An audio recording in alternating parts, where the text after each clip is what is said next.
À Moscou, Faure parle au nom de qui? Du Togo, de l'Afrique ou de son régime? Éditorial TVAT Media. Note de la TVT Media.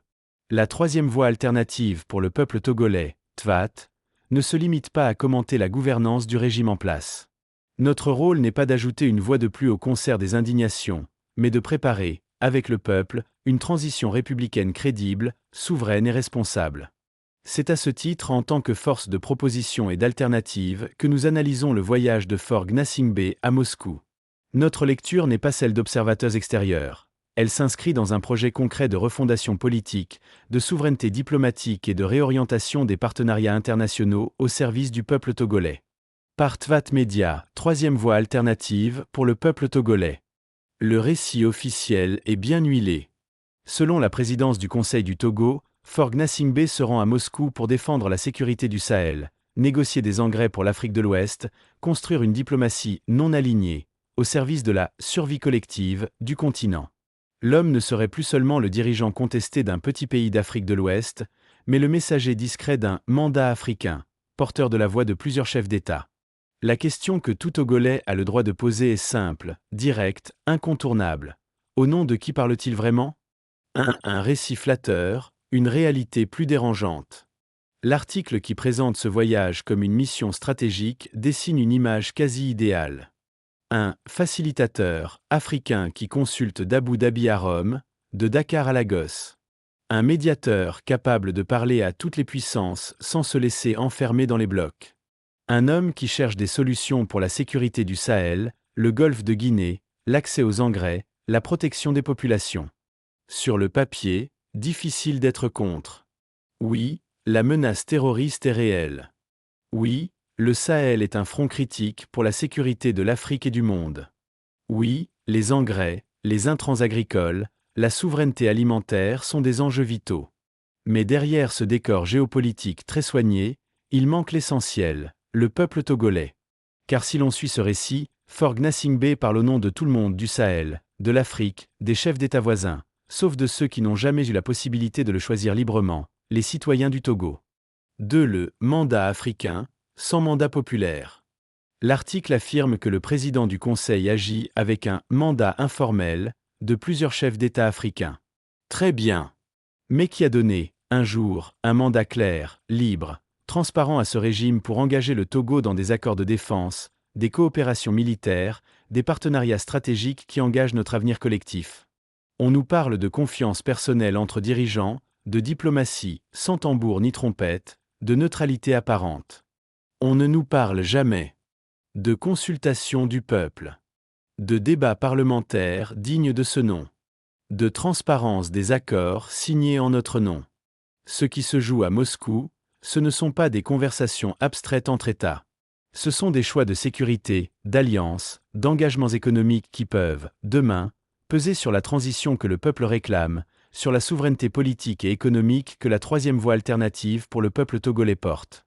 On ne peut pas prétendre parler au nom de l'Afrique quand on n'a jamais réellement accepté de répondre devant son propre peuple. 3. Sécurité du Sahel ou sécurisation d'un régime. Dans le récit officiel, tout part de la sécurité. Le Sahel menacé. Les routes migratoires. Les trafics. Les groupes armés qui cherchent l'accès aux côtes. Tout cela est vrai. Mais la question, pour le Togo, est double. Quelle sécurité protège-t-on? Et qui protège-t-on réellement? Quand on renforce des coopérations militaires, quand on négocie des partenariats sécuritaires avec la Russie ou d'autres puissances, deux usages sont possibles. Protéger les populations, les frontières, les villages, les marchés. Ou verrouiller encore davantage l'appareil d'État contre les opposants, les voix critiques, les lanceurs d'alerte. Or, au Togo, le bilan est connu. Arrestations arbitraires, intimidations, élections confisquées, justice aux ordres. Le risque est clair. Au nom de la lutte contre le terrorisme, on consolide les moyens de surveillance et de contrôle d'un régime qui ne tolère pas la contradiction. La troisième voie alternative pour le peuple togolais le rappelle. La vraie sécurité n'est pas seulement militaire. C'est la sécurité humaine. Sécurité d'avoir à manger. Sécurité d'être soigné. Sécurité de travailler dignement. Sécurité de s'exprimer sans disparaître. Tant que cette sécurité-là n'est pas au cœur des priorités, la grande rhétorique sur le Sahel sonne creux. 4 engrais et intrants, souveraineté agricole ou nouvelle rente. L'article met également en avant un enjeu clé, l'accès aux engrais, les intrants agricoles, l'usine d'engrais envisagée au Togo, la coopération technologique pour surmonter les difficultés liées au phosphate local.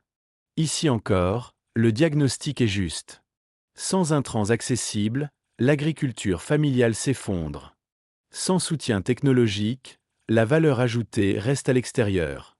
Sans stratégie régionale, chaque pays négocie seul, en position de faiblesse. Mais la question politique reste entière.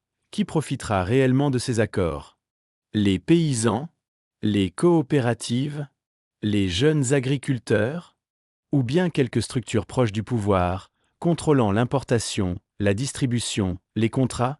Sans transparence, sans contrôle citoyen, la bataille pour les engrais peut devenir une nouvelle bataille pour les rentes, captée par le même système qui a déjà accaparé les richesses minières, portuaires, foncières. La troisième voie alternative pour le peuple togolais défend une autre logique. Oui à la coopération technologique, y compris avec la Russie. Mais dans un cadre de souveraineté populaire, où les intrants servent d'abord l'agriculture togolaise et la sécurité alimentaire, pas les comptes bancaires des proches du régime. 5. La vraie non-alignement, celle des peuples souverains. L'article insiste, le Togo ne chercherait pas une alliance de blocs, mais une coalition de moyens. Il irait à Moscou comme il va à Paris, à Washington, à Abu Dhabi, en Asie. À première vue, l'argument est séduisant. Qui serait contre une diplomatie ouverte sur tous les horizons? Mais la non-alignement du XXI siècle ne se joue pas uniquement dans les chancelleries. Elle se joue d'abord ici.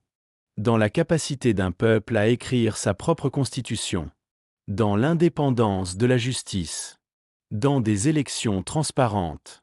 Dans la critique possible et publique de ceux qui gouvernent. Un régime qui verrouille son opposition, manipule ses institutions, refuse l'alternance, peut bien se dire non aligné. En réalité, il est solidement aligné sur la défense de sa propre survie, pas sur la souveraineté des citoyens. La troisième voie alternative pour le peuple togolais, au contraire, assume une ligne claire. Non aligné sur les blocs, mais aligné sur la volonté populaire. Ouverte à tous les partenariats, Russie, Chine, Europe, Amérique, Afrique. Fermée à tout accord opaque qui confisque l'avenir au peuple. 6. Ce que la transition changera dans ce type de voyage. Demain, dans une transition républicaine. Oui, le Togo continuera de parler à Moscou, à Pékin, à Paris, à Washington. Oui, la sécurité du Sahel et les engrais resteront des sujets centraux. Mais ces discussions ne se feront plus dans le dos des citoyens. Elles se feront avec des mandats clairs, issus d'institutions légitimes. Avec des débats publics sur les accords. Avec des mécanismes d'audit et de renégociation en cas d'abus. Les partenaires de l'Afrique, y compris la Russie, ont tout à gagner à travailler avec des États légitimes, stables, transparents. En réalité, le vrai partenaire fiable à long terme, ce n'est pas un régime en fin de cycle. C'est un peuple debout, souverain, organisé autour d'institutions de transition solides. À Moscou, Faure Gnassingbé parle peut-être au nom de quelques chefs d'État. Mais il ne parle pas au nom de tous les Togolais.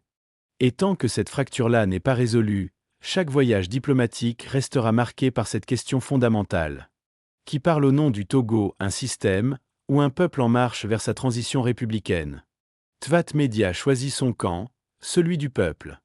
VAT Média, direction stratégie et refondation. Chicago, Loam 19 November 2025.